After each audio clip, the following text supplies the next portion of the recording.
Oi pessoal, eu sou Eduardo. Hoje eu tenho uma dica de leitura sensacional de uma obra de teoria literária chamada Literatura Infantil, Gostosuras e Bobices, da escritora Fanny Abramovich. A Fanny publicou esse livro lá pelos anos 80, bem no finalzinho da década do século passado. Porém, muitas dicas que ela aponta aqui são mais atuais do que nunca, né? O que pode comprovar é o fato da Fanny ser uma mulher visionária, né? Porque hoje o contexto social é outro, né? A galera, todo mundo na verdade vive essa era tecnológica em que manusear o celular, passar stories, reels é bem mais interessante do que folhear um livro. E lá na década de 80 do século passado, a Fanny já alertava sobre os desafios de ensinar literatura em sala de aula, né? Principalmente no Fundamental 1 e 2, então não era tarefa fácil e a Fanny ela é bem rigorosa quando ela critica os métodos tradicionais, né? Como por exemplo, a escola adota um livro e toda a turma vai ter que ler aquele livro sem autonomia de escolher um livro, né? É, e ter assim, essa liberdade de ler por vontade própria e não por imposição do professor ou da escola. Então, a gente sabe que é muito complicado trabalhar leitura hoje.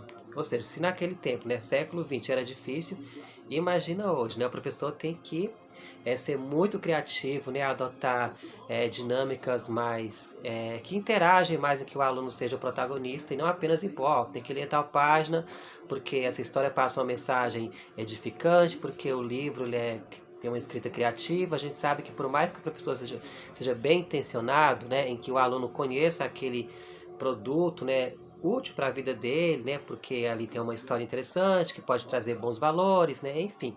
A gente sabe que é difícil é, e lá na década de 80 a Fanny já alertava sobre isso, né?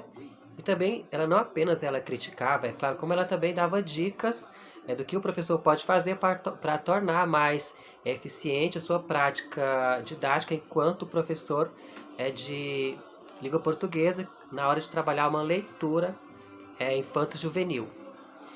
Então, ela fala da necessidade de formar uma biblioteca do aluno, né, que o aluno tenha a liberdade de ter esse apreço pelos livros, né, que ele consiga conhecer uma biblioteca, né, escolher um livro a qual ele se identifique.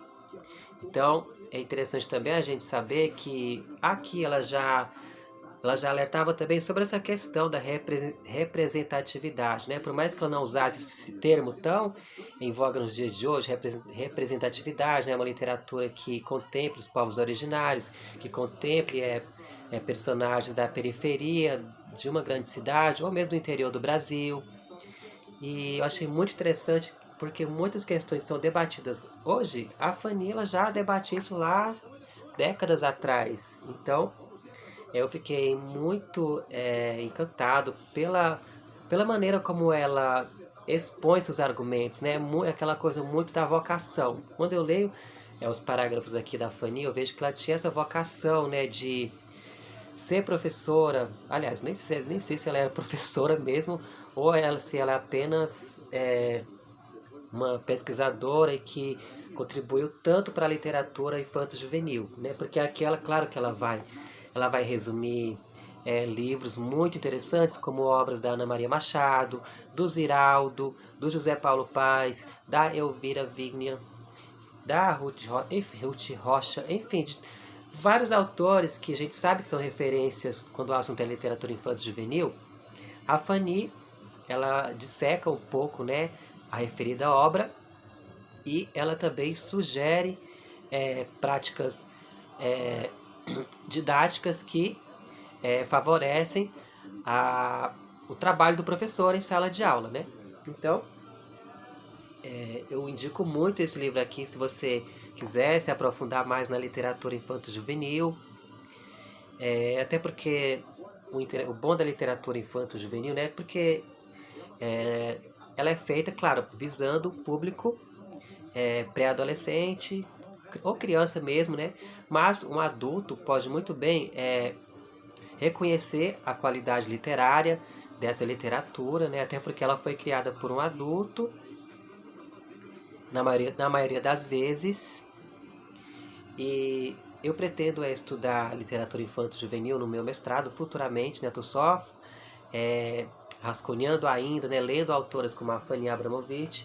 Só pelo subtítulo Gostosuras e Bobices, né? Aliás, esse bobices não sei por que ela colocou. É claro que a gente sabe, eu como li, né? É claro que eu percebo que ela tem assim, essa questão da liberdade, né? De perceber o lúdico, de contemplar as ilustrações que são repletas de significados para o leitor infantil perceber, né? Toda aquela narrativa em que a ilustração complementa o que está sendo ali narrado verbalmente. Enfim, né, muitos aspectos da literatura infanto-juvenil a Fanny expõe aqui nessa obra que eu recomendo muito. Essa edição aqui é bem antiga, eu comprei um sebo lá na Penha, em São Paulo. Enfim, se você gosta de Ziraldo, ou mesmo de Pedro Bandeira, né, que é um autor muito renomado, eu indico esse livro aqui da Fanny Abramovic, que vai deixar você mais expert quando o assunto é literatura infantil e juvenil. Essa é a minha dica de hoje. Se inscreva no canal, comenta aí embaixo se você gosta de literatura infantil e juvenil, e é isso.